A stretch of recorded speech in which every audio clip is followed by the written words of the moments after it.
Halo pemirsa, kita jumpa lagi di episode 22.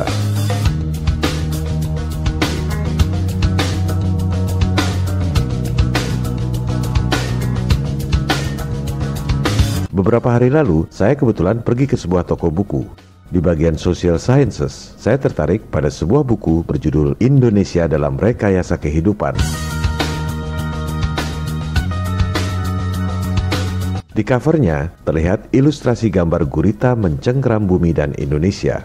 Saya menduga gurita ini adalah simbol dari sistem yang zolim yang mencengkeram seluruh dunia. Gurita tersebut memiliki 8 kaki atau tentakel, mungkin simbol dari 8 penjuru angin. Jadi, gurita dengan 8 tentakel ini adalah simbol dari sistem global yang mencengkeram dari 8 penjuru angin. Bumi berbentuk globe, interpretasi saya adalah simbol globalisasi, penjajahan gaya baru yang dibuat oleh elit global. Di situ terlihat ada figur anak Indonesia yang dengan berani melawan sang gurita raksasa, sehingga gurita tersebut tampak ketakutan. Ini sangat senada dengan adegan film yang sering saya cuplik, David vs Goliath, Nabi Daud melawan Jalut. Bagi saya, keberanian David melawan Goliath adalah simbol dari hidup tanpa rasa takut, kecuali kepada Tuhan.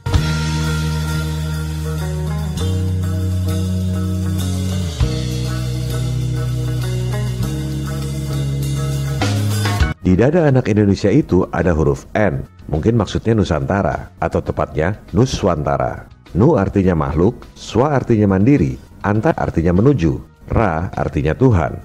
Jadi, Nuswantara itu maknanya adalah manusia mandiri menuju fitrahnya sebagai makhluk ciptaan Tuhan.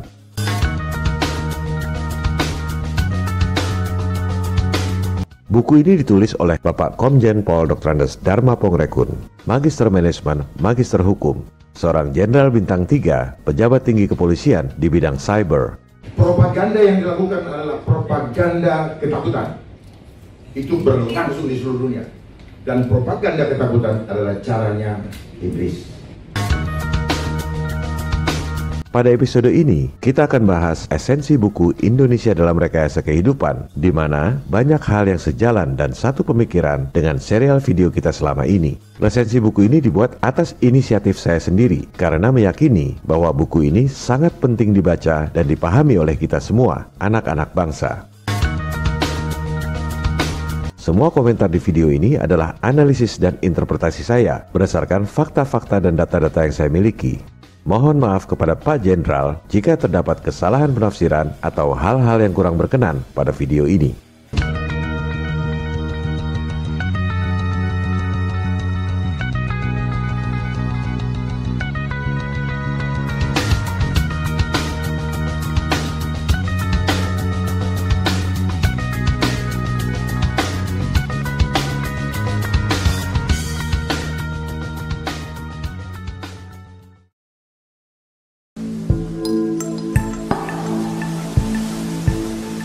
Esensi buku Indonesia dalam Rekayasa Kehidupan ini adalah tentang bahayanya globalisasi yang bertujuan untuk menghancurkan semua negara di dunia.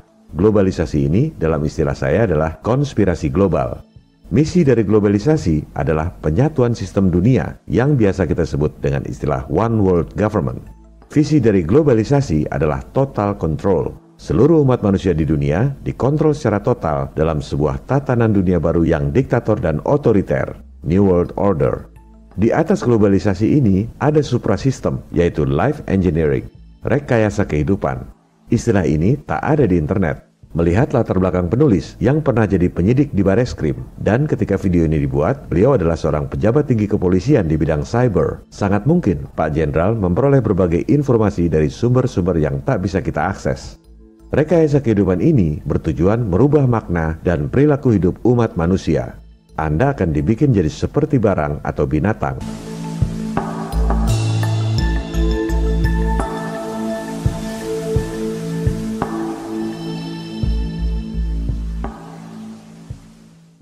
Sekarang telah terjadi gerakan globalisasi yang akan menghancurkan bukan saja Indonesia tetapi seluruh dunia. Catat ini seluruh dunia. Jadi, bukan cuma Indonesia yang akan dihancurkan, tapi semua negara di dunia, termasuk Amerika, Cina, Jepang, dan lain-lain. Apa buktinya? Lihat tabel utang semua negara di dunia. Anda buka situs nationaldebtclocks.org. Utang Indonesia nggak ada di situ. Anda cari di sumber lain yang kredibel, statistik utang Indonesia yang diterbitkan oleh Bank Indonesia. Anda ketik satu persatu, dibuatkan tabel.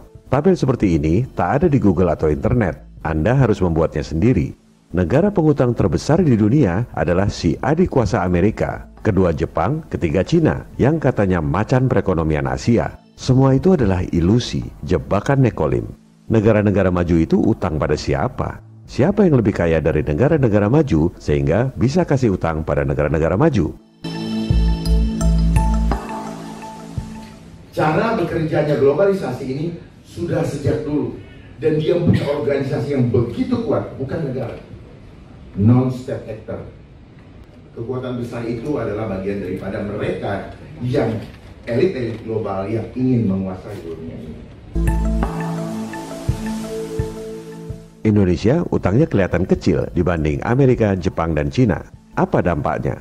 Lihat APBN 2020, anggaran buat bayar bunga utang saja 295 triliun rupiah.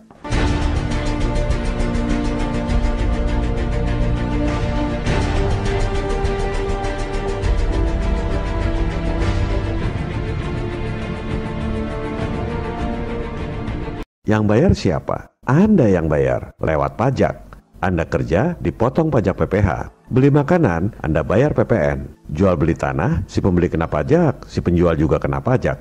Inilah penjajahan gaya baru. Kelihatannya Anda merdeka, padahal Anda diperas oleh mereka. Gak sadar lagi.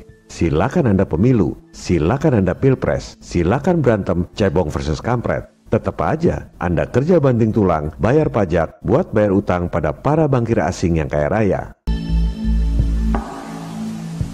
Jadi globalisasi adalah sistem.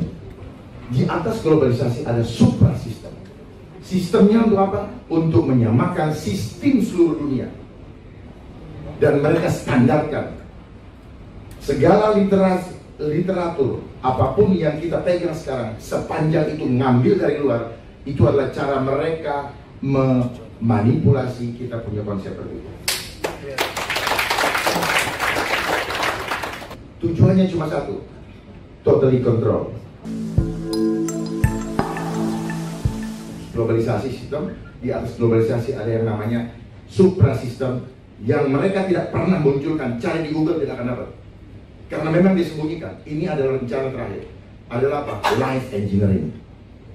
Coba boleh dicatat, tidak ada. Di situ hanya social engineering. Jadi life engineering, kenapa? Kehidupan kita pribadi ini yang akan di-engineer. Kenapa? Kita bukan barang, tetapi mereka mau bikin kita seperti barang. Jadi ujung-ujungnya adalah life engineering. Seperti apa life engineering? Semua kehidupan kita mau dikontrol.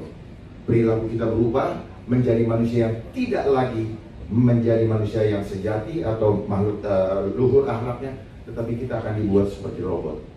Tidak punya cipta, tidak punya karsa, tidak punya rasa. Kenapa? Kita akan di-lock dengan sistem. Jadi gak bisa keluar dari sistem. Dan satu saat ini akan dipasang chipnya di badan kita. Itu pasti. Pasti. Kalau yang bilang tidak pasti, kita dibohongin. Pasti itu. Ya, saya mengajak kita untuk melihat ke depan. Karena kalau kita melihat ke depan, kita tahu apa yang akan terjadi di sana. Kita bisa membuat langkah-langkah strategis untuk menghadapinya.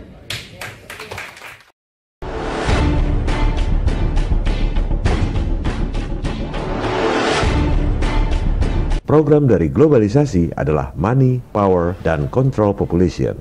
Dengan menguasai moneter dan bisnis global, memiliki banyak uang digunakan untuk menciptakan kekuasaan di atas negara-negara di seluruh dunia yang kemudian digunakan untuk mengontrol penduduk dunia. Program Money, Power, dan Control Population dijalankan dengan strategi yang terstruktur, sistematis, dan masif.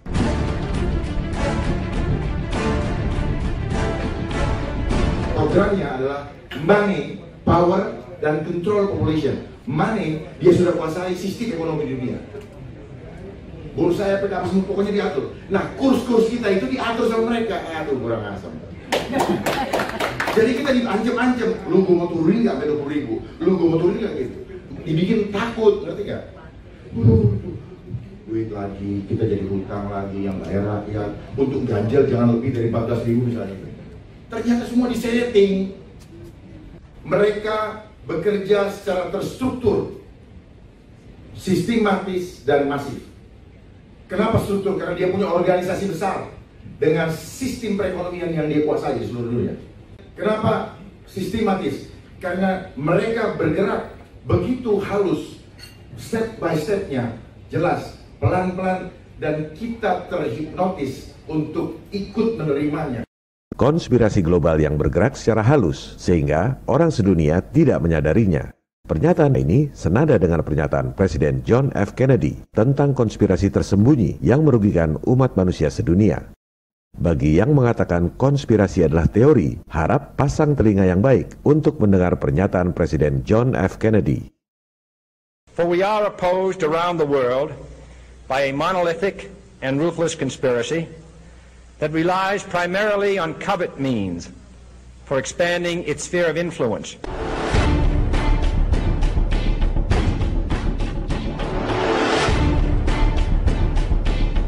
Pernyataan selanjutnya dari Pak Jenderal Dharma juga esensinya sama persis dengan pernyataan lanjutan dari Presiden John F. Kennedy.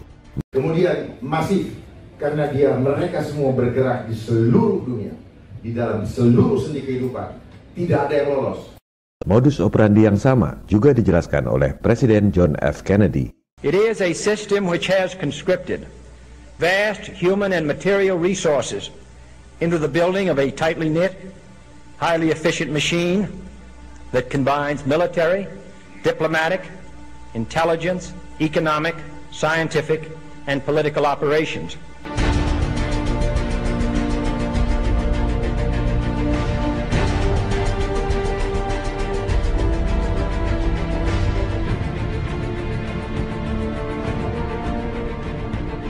Kunci sukses elit global menguasai dunia adalah lewat program money.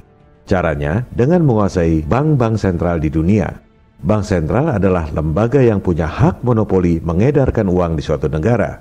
Bank sentral di negara-negara maju adalah swasta. Bank sentral modern pertama di dunia, Wissel Bank of Amsterdam, didirikan tahun 1609 milik swasta. Bank of England didirikan tahun 1694 juga swasta. Bank of France didirikan tahun 1716 swasta juga. Waktu itu belum ada elit global. Rothschild mulai berkiprah tahun 1769. Ia kemudian sukses mengakuisisi bank-bank sentral swasta yang sudah ada di Eropa. Dari situlah elit global memiliki kekayaan yang luar biasa. Kenapa? Karena mereka punya hak monopoli untuk mengedarkan uang dengan modal dengkul. Pasca 1945, sistem moneter global ini diterapkan secara terstruktur, melibatkan organisasi besar seperti World Bank, IMF, dan lain-lain. Kemudian dilakukan secara sistematis. Mereka ajarkan sistem yang zolim ini di semua sekolah di seluruh dunia, sehingga semua sarjana ekonomi, semua doktor, semua profesor menganggap sistem yang zolim ini adalah sistem yang benar. Dan elit global melakukan ini secara masif, diterapkan di semua negara di dunia. Dengan underball-nya bergerak secara masif, tujuannya cuma satu, totally control.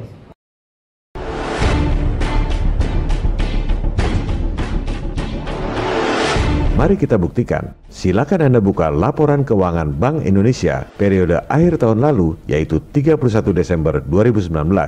Jangan terintimidasi dengan deretan angka-angka yang banyak.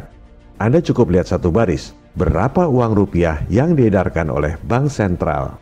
793 triliun rupiah. Bank membukukannya di bagian liabilitas. Harus ada lawannya di bagian aset. Apa dasar Bank Sentral mengedarkan uang? Karena pendidikan di sekolah, kebanyakan orang akan bilang dasarnya adalah emas. Mari kita buktikan berapa aset emas yang dimiliki oleh Bank Indonesia. Hanya 53,4 triliun rupiah. Omong kosong kalau dibilang nyetak duit dasarnya emas. Itu aset emasnya 0 rupiah pun tetap saja bisa mengedarkan uang 793 triliun rupiah. Lantas apa dasarnya? Lihat baris di bawahnya. Dasar untuk menerbitkan uang adalah surat berharga alias bond, cash bond. The name's Bond. James Bond.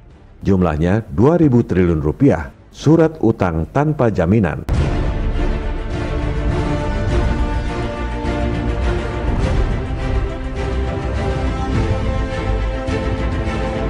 Kalau pemerintah defisit, terbitkan surat utang alias cash bond. Bank sentral terima surat utang pemerintah ditaruh di bagian aset. Misalnya, bon 1 triliun rupiah dicatat di bagian aset. Di bagian liabilitasnya, bank sentral terbitkan uang 1 triliun rupiah. Neracanya balance, secara akunting tak ada yang salah.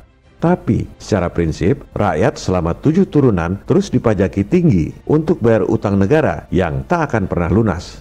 Padahal, semua utang itu diberikan dengan modal dengkul. Inilah contoh program money yang dilakukan dengan strategi terstruktur, sistematis, dan masif. Dan ini bukan cuma terjadi di Indonesia, di Amerika juga sama. Silakan Anda lihat laporan keuangan Bank Sentral Amerika, Federal Reserve Bank. Uang dolar yang diterbitkan oleh Fed 1,7 triliun dolar. Emasnya cuma 11 miliar dolar. Surat utangnya di bagian aset 2,4 triliun dolar. Nyetak dolar modal dengkul. Makanya jangan heran kalau para bankir elit ini bisa biayai kedua pihak yang sedang berperang. Dulu, waktu Inggris lawan Prancis, dua-duanya didanai oleh Rothschild lewat bank sentral masing-masing. Negara Inggris dan Prancis perlu duit buat perang, harus ngutang dan terbitkan bond. Bank sentral swasta terima bond di bagian aset, lalu terbitkan duit di bagian liabilitas. Modal dengkul. Begitu juga Perang Dunia I, Perang Dunia II, dan sampai sekarang dana utang akibat COVID. Semua modal dengkul.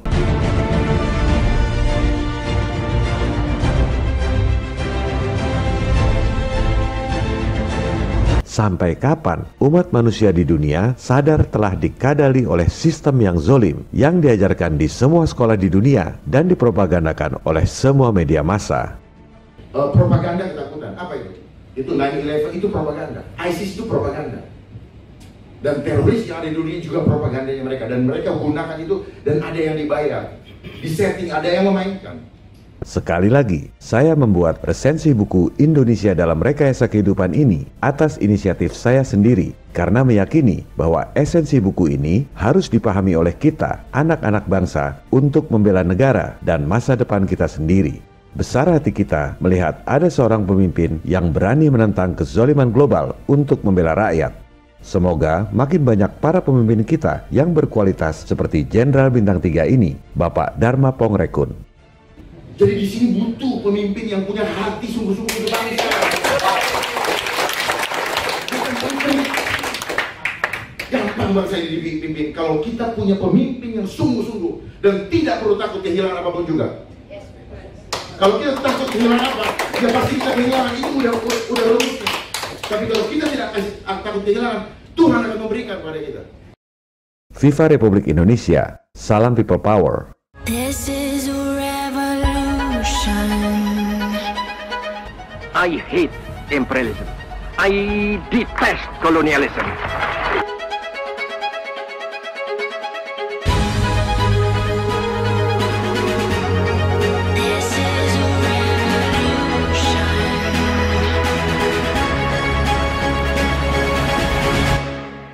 This is a revolution.